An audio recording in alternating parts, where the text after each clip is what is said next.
എമ്പുരാൻ സിനിമയിൽ കഥാപാത്രമുണ്ട്. ആരാന്നറിയോ സർ? മുന്ന. ആ മുന്നയെ ഇവിടെ കാണാം. ഈ BJP ബെഞ്ചുകളിൽ ഒരു മുന്നയെ കാണാം. ഈ മുന്നയെ തിരിച്ചറിയും, മലയാളി തിരിച്ചറിയും, കേരളം തിരിച്ചറിയും സർ.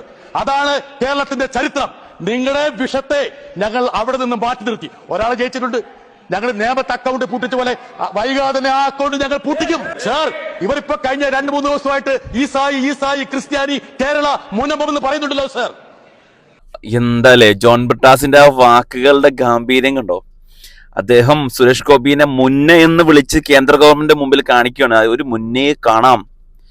അദ്ദേഹത്തിന്റെ ഗാംഭീര്യവും ശക്തമായ പ്രതികരണവും നന്നായിട്ട് ഏശിയിട്ടുണ്ട് കേട്ടോ. സുരേഷ് ഗോപിക്ക് എന്ന് മാത്രമല്ല, മൊത്തത്തില് വഖഫ് വിഷയത്തില് കേരളത്തിലെ ഇടതുപക്ഷത്തെ പ്രതിനിധീകരിച്ചുകൊണ്ട് പ്രതിപക്ഷത്ത് നിന്ന് രാജ്യസഭയിൽ ശക്തമായ രീതിയിൽ പറഞ്ഞ സംസാരങ്ങൾ ഉണ്ടായത് ജോൺ ബ്രിട്ടാസിന്റെ ഭാഗത്തു നിന്നായിരുന്നു. അദ്ദേഹത്തിന് ഈ മൂർച്ചയുള്ള വാക്കുകളുണ്ടല്ലോ, ശരിക്കും അദ്ദേഹത്തെ ഇടതുപക്ഷം എത്രയോ മുമ്പ് തന്നെ രാജ്യസഭ MP ആക്കി മാറ്റേണ്ടതായിരുന്നു. കാരണം ഈ പറയപ്പെടുന്ന പത്രമാധ്യമങ്ങളിൽ വർക്ക് ചെയ്തവർ ഡിബേറ്റിലേക്ക് സംസാരിച്ച് ഉത്തരം മുട്ടിക്കുന്ന ആൾക്കാരെ കേന്ദ്ര ഗവൺമെന്റിലേക്ക് ഉത്തരം മുട്ടി. സുരേഷ് ഗോപിന് പറയേണ്ട ആവശ്യമില്ലല്ലോ. അങ്ങനെ ഉത്തരം മുട്ടിക്കുന്ന ആളുകളെ പറഞ്ഞയക്കുമ്പോൾ BJP ഗവൺമെന്റ് മുട്ടുമടക്കിയിരിക്കുന്നു അദ്ദേഹത്തിന് മുമ്പിൽ. 12 മണിക്കൂർ ചോദ്യോത്തര വേളകൾ നീട്ടിക്കൊണ്ടുപോകാൻ അവർക്ക് സാധിച്ചു. കേരളത്തിൽ നിന്നുള്ള പ്രതിപക്ഷ MPമാർ ശക്തമായ രീതിയിൽ പ്രതികരിച്ചു. KC വേണുഗോപാൽ പാർലമെന്റ് ലോകസഭയിലും ബ്രിട്ടാസ് രാജ്യസഭയിലും തിളങ്ങി എന്ന് തന്നെ പറയാം. അതിന്റെ പ്രതികരണം പിന്നീട് വരുന്നുണ്ട്. സുരേഷ് ഗോപി കൊച്ചിയിൽ വന്നിറങ്ങുമ്പോൾ നിങ്ങൾ ആരാണ്? നിങ്ങൾ ആരോടാ ചോദിക്കുന്നത്? വളരെ സൂക്ഷിച്ച് സംസാരിക്കണം. മാധ്യമാരാ അതങ്ങ് ബ്രിട്ടാസിന്റെ വീട്ടിൽ കൊണ്ടുവച്ചാൽ മതി കേട്ടോ. മാധ്യമപ്രവർത്തകരോട് ചോദ്യങ്ങൾ ചോദിക്കുമ്പോൾ അസഹിഷ്ണുത കാണിച്ചുകൊണ്ട് ജോൺ ബ്രിട്ടാസിന്റെ വീട്ടിൽ പോയി ചോദിച്ചാൽ മതി എന്ന് സുരേഷ് ഗോപി പറയുന്നുണ്ട്. പ്രിയപ്പെട്ട ഗോപി ചേട്ടാ, ഇത്തരം അസഹിഷ്ണുതയൊന്നും കാണിച്ചിട്ട് കാര്യമില്ല. ഞങ്ങളെ വലിച്ചു കീറി ഭിത്തിയിൽ ഒട്ടിച്ചു ബ്രിട്ടാസ് എന്നുള്ള കാര്യത്തിൽ ഞങ്ങൾക്ക് സംശയമൊന്നുമില്ല. നിങ്ങൾ കൊച്ചിയിലെത്തുമ്പോൾ മാധ്യമപ്രവർത്തകരുടെ നെഞ്ചത്തേക്ക് കയറിയിട്ട് കാര്യമൊന്നുമില്ല. കരളിയല്ലേ ബ്രിട്ടാസിന്റെ വീട്ടിൽ താങ്കളുടെ സുഹൃത്തായ മമ്മൂട്ടിക്ക് പോലും താങ്കളിൽ നിന്നും വരുന്ന അവമതിപ്പ് കണ്ടോ? രാജ്യസഭയിൽ ഒന്നിനുമില്ലാത്ത താങ്കളുടെ സുഹൃത്ത് മമ്മൂട്ടീനെ താങ്കൾ വലിച്ചഴിച്ചു, രാജ്യസഭയിലേക്ക് വലിച്ചഴിച്ചു. എന്താവശ്യം? അദ്ദേഹത്തിന്റെ പൊളിറ്റിക്സ് ഇതേവരെ അദ്ദേഹം പബ്ലിക്കായിട്ട് പറഞ്ഞിട്ടില്ല, എന്നിട്ട് പോലും അദ്ദേഹത്തെ വലിച്ചഴിച്ചു. ഇതാണ് ഇത്തരം അസഹിഷ്ണുത നിലപാടും ഇത്തരം നിങ്ങളുടെ നിലനിൽപ്പിനുള്ള നിലപാടുകളാണ് നിങ്ങളുടെ കയ്യിലുള്ളത്. BJP എന്നല്ല, സംഘി രാഷ്ട്രീയത്തിലുള്ള എല്ലാവരുടെയും അവസ്ഥ ഇത് തന്നെയാണ്.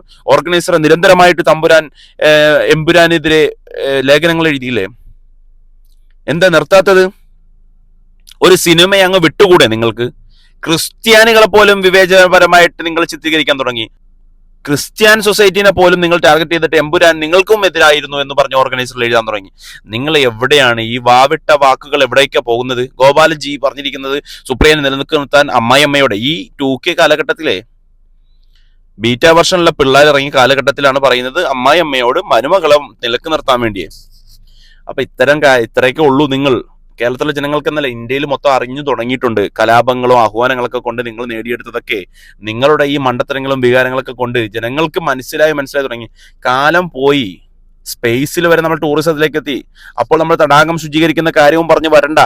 മുൻപ് വിഷയത്തിനെ കുറിച്ച് എന്ത് ചെയ്യാൻ കഴിയുമെന്ന് ഇവിടുത്തെ ഗവൺമെന്റ് ശക്തമായ രീതിയിൽ ബ്രിട്ടാസ് പറഞ്ഞില്ലേ? ഞങ്ങൾക്കറിയാം.